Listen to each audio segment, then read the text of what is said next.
This baby isn't mommy's. It happened the day after I gave birth to my second child, a daughter. My 4-year-old son, who possesses a mysterious ability, looked at the baby in my arms with a puzzled expression. Then he suddenly began to cry intensely. My little sister is going to be killed. As I hurried to calm my son down, I glanced to the side and saw my husband, his face pale and trembling uncontrollably. What followed was the discovery of a shocking truth when we checked on the baby. I vowed to uncover the truth no matter what. It's almost time to pick up John. Looking at the clock and finishing my work, I stretched. My name is Amy, 36 years old.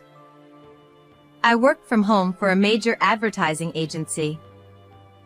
I lived in a newly built, spacious house with my husband and 4-year-old son.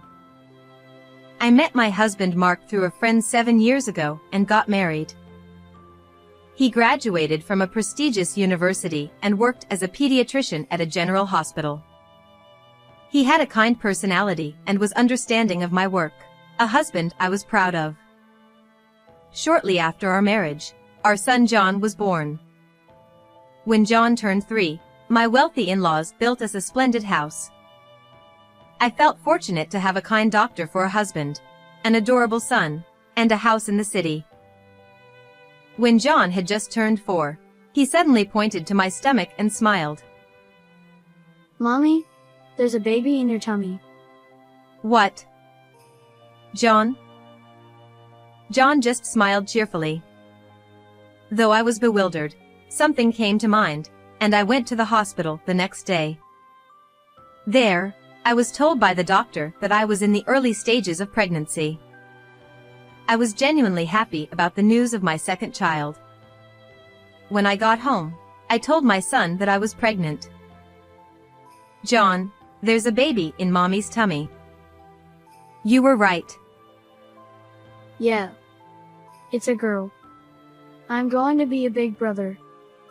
Even though it was too early to know the gender, my son insisted it was a sister. How did John know there was a baby? The baby said, I'm here. I had always thought my son might have a mysterious ability. Once, when we visited my parents' house, John looked at my father and cried. I see something hazy in Grandpa's chest. Shortly afterward, my father was diagnosed with an illness, but it was caught early and didn't turn into anything serious.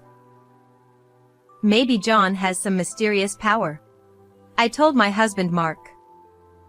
He dismissed it as unrealistic and laughed it off, though. Anyway, the news of my second pregnancy was a cause for celebration. I informed Mark, who had come home late, about the pregnancy. Really? That's wonderful! We had a hard time conceiving, so this makes me very happy. Take care of yourself. As expected, my husband was overjoyed and hugged me tightly. At that time, Mark often worked overtime or night shifts and was rarely home in the evenings. And Mark. This time, since John has preschool, I can't go back to my parents' house for the delivery. It would really help if you could take parental leave. Mark's face suddenly darkened. That's impossible. You know about my job, right? We're already short-staffed. I can't take parental leave. Isn't there any way? If you inform the hospital early, can't they manage somehow? Impossible is impossible. How about asking your mom to come after the delivery? All right. I'll talk to my mom. Mark adored John, but due to his busy schedule, he left most of the childcare to me. Although it was tough for me since I was working as well, I managed to handle the housework and childcare every day. In the end, we decided that my mother would come to help after the birth of our second child. I felt a bit lonely because I wanted to raise the child together with Mark, but I understood his job as a doctor and didn't complain. After that, my pregnancy went smoothly without much morning sickness. When I was 6 months pregnant, there was a spring concert at John's preschool. Please try to get a day off and watch John on the concert day. I understand. I've already taken the day off and will definitely be there. My husband promised, but on the day of the concert, he called and said, "I can't come because of an urgent job." I watched John alone and felt discontent towards Mark. After the concert, I brought John home and waited to confront Mark when he returned. Suddenly, John pointed at the TV screen. There's a lady who is friends with Daddy. What? The TV was showing a rerun of some variety show. On the screen was a beautiful celebrity, laughing loudly and clapping her hands. I thought John was just saying something random and didn't pay much attention. When John went to bed and Mark came home, I wanted to confront him about missing the concert, but he looked unusually pale. He seemed so strange that I decided not to press him. Maybe something serious had happened at work. After that, Mark seemed troubled, but he didn't share it with me. I assumed it was work-related and chose to quietly support him. As my due date approached, Mark was busy and couldn't take time off. 2 days after the due date, I finally felt labor pains.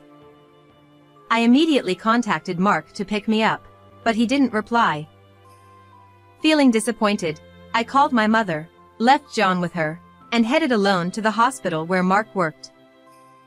By the time I arrived, the labor was progressing, and I soon gave birth. Hearing the sweet first cry, I felt relieved. The midwife handed me the newborn baby.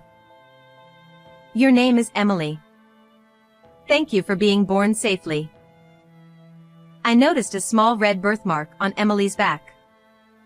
After handing Emily back to the midwife for further care, I returned to my room and fell into a deep sleep after the exhausting delivery. When I woke up, Mark was beside my bed, looking at me. Are you awake?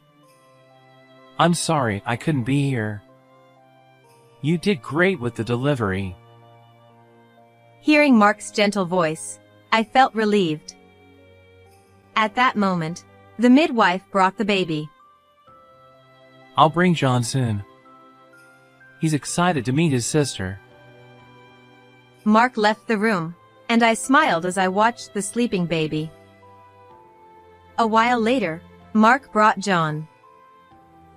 "John, you did well at home.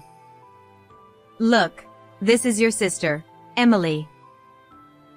When I showed him the baby, John frowned. This baby isn't Mommy's. What?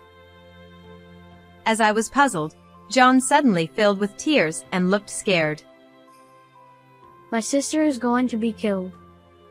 He then started crying loudly. "John, what's wrong? Come here." Even when I hugged him, he kept crying and repeating the same words. As I tried to calm him, I looked up at Mark and was startled. Mark's face had turned pale, and he was trembling. "What's wrong, Mark?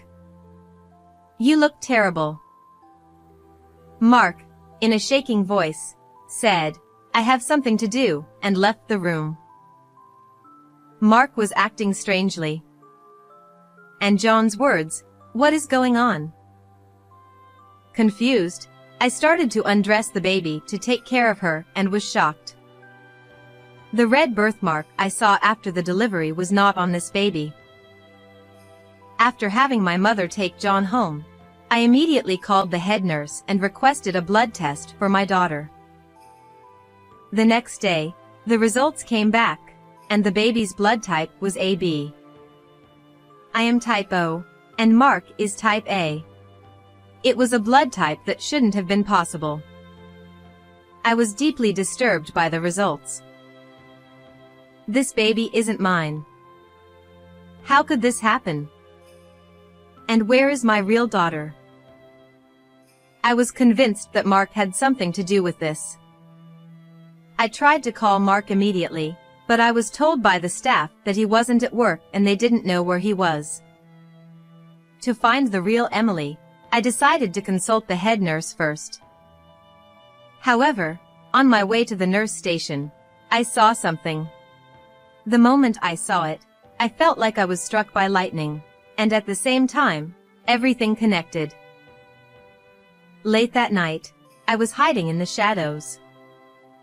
Suddenly, I heard footsteps walking down the dark hallway. It was unmistakably Mark. He stopped in front of a certain hospital room door and placed his hand on the handle. "That's not my room," I said. Mark jumped. Amy, what are you doing here? The nameplate on the door read Smith Kelly.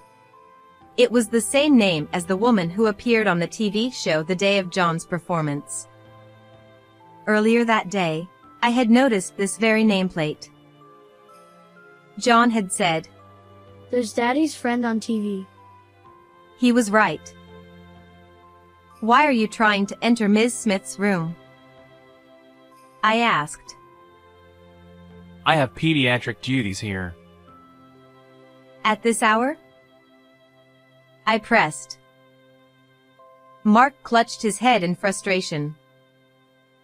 "Let's not make a scene in the hallway. Let's go inside the room," I said, leading the way into Kelly's room with my husband. Kelly, sitting up in bed, snapped, "Who is this woman?" "A fan. Get her out of here." "I am Mark's wife." "Now, let me see the baby," I demanded, ignoring her outburst. I peeked into the crib next to Kelly and saw the baby with the familiar birthmark on its back. "Don't touch my child!" Kelly exclaimed. "This baby is mine." Then Mark said, Come on, Amy, what are you talking about? and grabbed my arm. I shook him off and threw the blood test results onto the bed where Kelly was lying. "The baby I have with me has a blood type that can't be ours. And this birthmark on the back, I saw it on my baby right after she was born. This baby is mine." As I spoke rapidly, Mark tried to placate me with a wry smile. Amy, you're mistaken. Babies' blood types can change, and the birthmark might be a coincidence. Calm down, you're just stressed after childbirth. "We can settle this with a DNA test," I said, lifting the baby and glaring at Mark. He turned pale. "Why were you in her room in the first place? And at this hour? Explain yourself," I demanded. Kelly sighed and rolled her eyes. "Oh well, the jig is up." "You've been having an affair with my husband," I accused. Kelly admitted their relationship. They met at a party, and despite knowing he was married, she pursued him because he was a doctor. By the time she realized she was pregnant, it was too late to do anything but have the baby. When Kelly found out she was pregnant was around the time of John's performance. That was why Mark missed the performance and came home looking so distressed. Suppressing my rising anger, I asked, "I know that you two were having an affair and that we were both pregnant around the same time. But why switch the babies? Only you, working in this hospital, could have done it." When I glared at Mark and said this, he exhaled and shrugged his shoulders. Kelly said she had no intention of raising the baby even if she gave birth. Kelly nodded as if it was the most natural thing in the world. "Right now, I'm on a break, but I plan to return to my career as a celebrity soon. I don't want the public to know I had a child out of wedlock, and I don't even like kids." As a mother, I couldn't believe what Kelly was saying. Kelly didn't want to keep the baby and threatened to either abandon it or worse. I couldn't let that happen. But I also couldn't let you find out. But why switch the babies? I demanded angrily. Mark averted his eyes. Because Kelly is prettier, and I thought the baby would be, too. What? I also want a cute daughter. That's why I thought you should raise her. At that moment, I was silently seething with anger. Come on, Amy, I thought you could raise both. I'd make enough money to support you. Isn't that enough? Mark suggested. Kelly chimed in. Yes, that's a great idea. My child will undoubtedly be prettier. I was furious. Are you out of your minds? Switching babies for such a shallow reason? And you were going to dispose of my baby? You despicable people. Mark tried to calm me down, but I cut him off with a cold voice. Do you think you can get away with this? Using your position as a doctor? Mark smirked. Of course. I'm trusted here. I can cover this up. I wouldn't be so sure, I replied, glancing towards the door where the head nurse stood with a stern expression. Actually, I had told her the circumstances beforehand and asked her to secretly listen to our conversation. Dr. Mark, if you intentionally switch the babies, it's a serious offense, she said, causing Mark to panic. She declared, "This must be reported." Mark paled further. "This is a crime. You could be arrested," I said firmly. Mark and Kelly began to panic. Mark pleaded, Amy, please don't make this a big deal. Don't go to the police. "I will never forgive you. And Kelly, you too." Kelly trembled as I continued. "You who tried to make me raise your own child and mistreat Emily are beneath contempt as a mother. No, as a human being. I work with media, remember? I can ensure the public knows everything." Kelly panicked. No, please. If this gets out, I'll lose everything. I beg you. Both of them fell to their knees, begging for forgiveness. "Never. We're getting divorced, Mark. And you both will pay for this," I stated firmly. Mark was taken away by the head nurse, and Kelly cried loudly in her bed. I left without looking back, carrying Emily back to my room. Later, DNA tests confirmed the baby swap. Mark faced no legal consequences but was disgraced.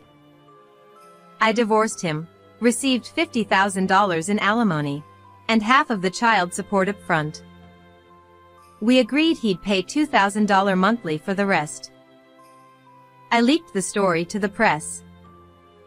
Kelly was ostracized and disappeared after paying alimony. Her baby was raised by Mark's parents, who disowned him. Mark now works in a remote hospital to support 3 children. I raise my 2 children alone, finding immense joy in their bond and playfulness. I strive to maintain this happiness. How did you like this story? Please subscribe to my channel, and I'll see you in the next video.